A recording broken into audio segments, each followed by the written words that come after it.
Jam di dinding ruang OSIS menunjukkan pukul 9 malam lewat 15. Rapat evaluasi MPLS baru saja selesai. Panitia lain sudah berhamburan pulang, menyisakan Ilham, Joni, dan Rian yang masih membereskan tumpukan proposal. Pegel banget, keluh Rian meregangkan punggungnya. Joni yang iseng memindai jaringan di ponselnya tiba-tiba menyeringi. Lihat, katanya menunjukkan layar. SSID Kepsek Office 5G, sinyalnya penuh. Hasrat untuk kabur sejenak dari tanggung jawab mengambil alih. Mabar dulu, bisik Joni. PUBG, 1 match aja. Ilham ragu. Udah malam, Jon. Dingin banget lagi. Hawa dingin Bandung menusuk menembus jaket alma mater tipis mereka.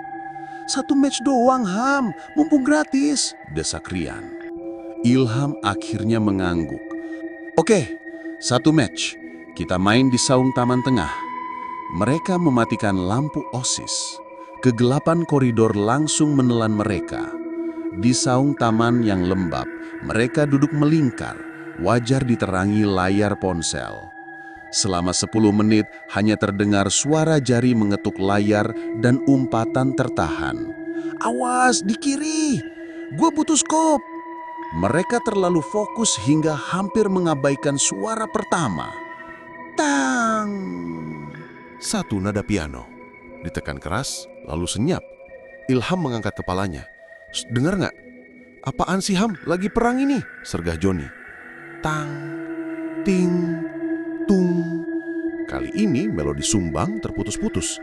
Datang dari ruang musik di lantai 2, gedung B, gedung tertua di sekolah itu. Serius, ada yang main piano, kata Rian, menurunkan ponselnya. Permainan mereka terhenti. Pak Jaja? Tanya Rian. Gak mungkin, bantah Ilham.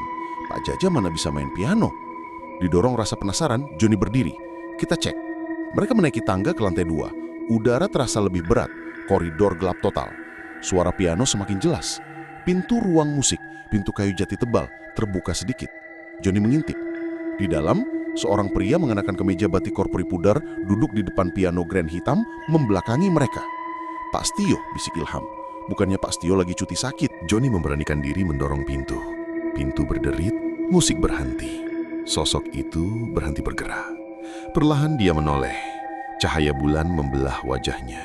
Itu memang Pak Setio, tapi matanya putih keruh. Dan saat dia memutar tubuhnya, Rian menutup mulutnya menahan jeritan. Dari pinggang ke bawah, Pak Setio utuh. Tapi dari pinggang ke atas, sisi kirinya tidak ada. Lengan kirinya, bahu kirinya, sebagian dadanya lenyap begitu saja. Seolah seseorang telah menghapus sebagian dirinya dari realitas. Sosok itu tersenyum, senyum yang hanya menggunakan separuh mulutnya. Gila! Lari! Teriak Joni. Mereka bertiga lari tunggang langgang menuruni tangga. Adrenalin memompa begitu kencang. Ke gerbang, pulang, pekik Ilham. Saat melintasi lorong kelas 7, terdengar suara tap, tap, tap, tap, langkah kaki kecil. Ilham melirik. 3 sosok anak kecil seukuran murid SD berdiri di tengah lorong. Pakaiannya putih kusam. Tiba-tiba, mereka tertawa kecikikan. Suara melengking yang tidak wajar. Hi hi hi hi hi hi hi. Ketiga anak itu berlari kencang dan menembus tembok ruang guru. Jangan lihat, Ilham menarik kerah jaket Joni. Mereka hampir sampai di halaman depan. Bau busuk tiba-tiba menyeruah, seperti bangkai bercampur wangi bunga melati yang terlalu pekat. Di dahan terendah pohon beringin, sesuatu yang putih menggantung. Sehelai kain panjang dengan rambut hitam tergerai hampir menyentuh tanah. Tawa melengking terdengar dari atas pohon. Kuntilanak. Mereka tidak berani mengadah, hanya berlari ke pos satpam. Tinggal 20 meter. Duk. Sesuatu yang besar melompat dari balik toilet mendarat di depan mereka.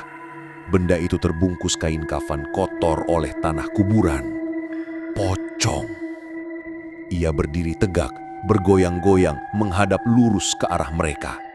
Tawa dari pohon beringin, melodi piano sumbang dari lantai 2, cikikikan anak-anak dari lorong, semuanya mengepung mereka. Gerbangnya, raung Rian. Mereka sampai di gerbang besi tinggi. Joni menggunjangnya. Dikunci, Pak Jaja! Pos satpam gelap, kosong. Rantai gembok besar melilit gagang pintu. Mereka terjebak. Di belakang mereka, sosok-sosok itu mulai mendekat. Dug! Bungkusan itu hanya berjarak 10 meter.